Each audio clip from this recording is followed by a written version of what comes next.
नमस्कार, मैं डॉक्टर सिद्धार्थ सिंह आज आपके सामने फैटी लीवर के बारे में डिस्कस करूंगा।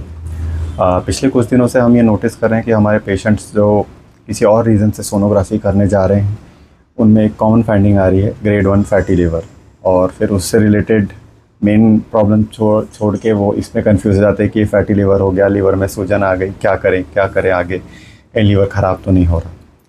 सो फैटी लीवर आज के दिन में जैसा हमारी दिनचर्या है, जो हमारा खान पान है, जो जितनी हमारी एक्सरसाइज है, ये बहुत ही कॉमन होते जा रहा है। जो ग्रेड 1 फैटी लीवर है, ये जैसा कि नाम सजेस्ट करता है फैटी लीवर, यानी लीवर में ज़रूरत से ज़्यादा फ़ैट का डिपॉजिट होना। जो कैलोरी मिसमैच है, यानी जितना हम तेल मसाले खाते हैं और जितना हम एक्सरसाइज करते हैं, जितना हमारा एक्सरसाइज होना चाहिए, उससे उसमें जब मिसमैच होता है, जो कैलोरी यूटिलाइज नहीं होती है, तो फिर कोलेस्ट्रॉल लेवल बढ़ाती है, पेरिफेरली फैट डिपॉजिट होता है और फिर अल्टीमेटली लीवर में डिपॉजिट होना चालू हो जाता है। So most of the cases में ये बिनाइन रहता है, कोई तकलीफ़ नहीं देता है। बट जब ये आगे बढ़ने लगता है तो लीवर के सेल्स में स्वेलिंग आ जाती है, लीवर में स्वेलिंग आ जाती है, जिससे लीवर के फंक्शन में कमी आ जाती है और हमें फैटी लीवर के साइन एंड सिम्टम्स दिखाई देने लगते हैं। फैटी लीवर भी दो प्रकार के हैं, एक है non alcoholic fatty liver disease और दूसरा है alcoholic fatty liver disease. So जैसा कि नाम सजेस्ट करता है, जो non alcoholic fatty liver disease है, इसमें मल्टी फैक्टोरियल है, बहुत सारे फैक्टर्स में काम करते हैं। हमारा खान पान, हमारी एक्सरसाइज कैसी है, हमारा जेनेटिक्स कैसा है, यानी कि अगर लिपिड का मेटाबॉलिज्म पुअर है, जेनेटिकली सबको हाइपर लिपिडीमिया है, तो चांसेस फैटी लीवर होने के बढ़ जाते हैं। साथ में यदि हाइपरटेंशन है, कार्डियक डिसऑर्डर्स हैं या फिर डायबिटीज़ है, तो फैटी लीवर के चांसेस होने के जो पॉसिबिलिटी है बढ़ जाती है। अल्कोहलिक फैटी लीवर डिजीज़, तो as the name suggest, alcohol का जो मेटाबॉलिज्म है, ये पेरिफेरल फैट डिपोजिशन इन्हांस करता है। अगेन कोलेस्ट्रॉल लेवल बढ़ाता है, फैट डिपोजिशन बढ़ाता है और अल्टीमेटली लीवर में फ़ैट डिपोजिशन होना चालू हो जाता है। जब एक लेवल के ऊपर फैट डिपोजिशन होता है तो लीवर टिश्यू में, लीवर सेल्स में स्वेलिंग आ जाती है और स्लोली लीवर फंक्शनिंग कम हो जाती है।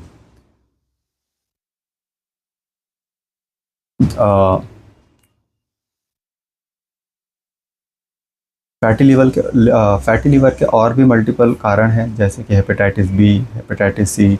कुछ दवाइयाँ भी हैं जो फैटी लीवर को प्रोपोगेट करती हैं, इन्हांस करती हैं उनका होना।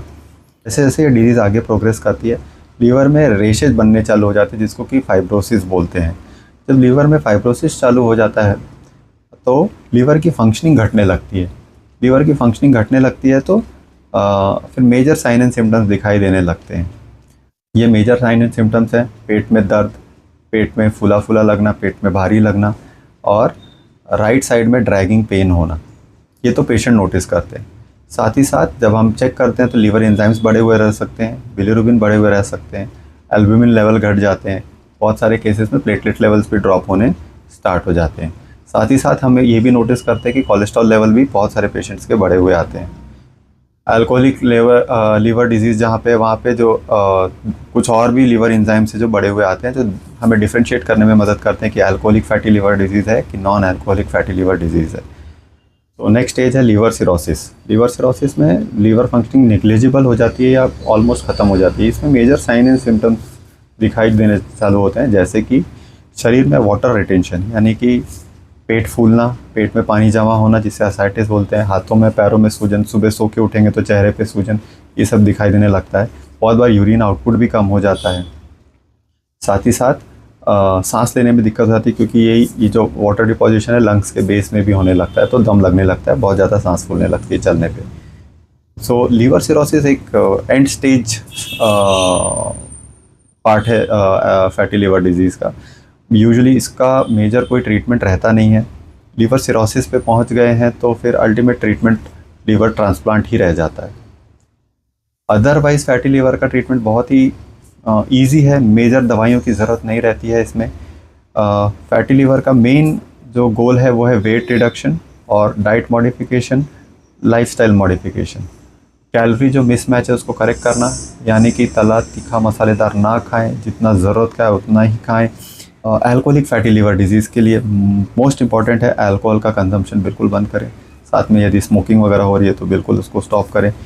अल्कोहल छोड़ने पे बहुत बार अल्कोहल विड्रॉल हो जाता है, तो उसका भी ट्रीटमेंट साइड बाय साइड चालू करें इसका, क्योंकि विड्रॉल के कारण दूसरे प्रॉब्लम स्टार्ट हो सकते हैं, तो उसमें साइकेट्रिस्ट की मदद लेनी चाहिए हमें।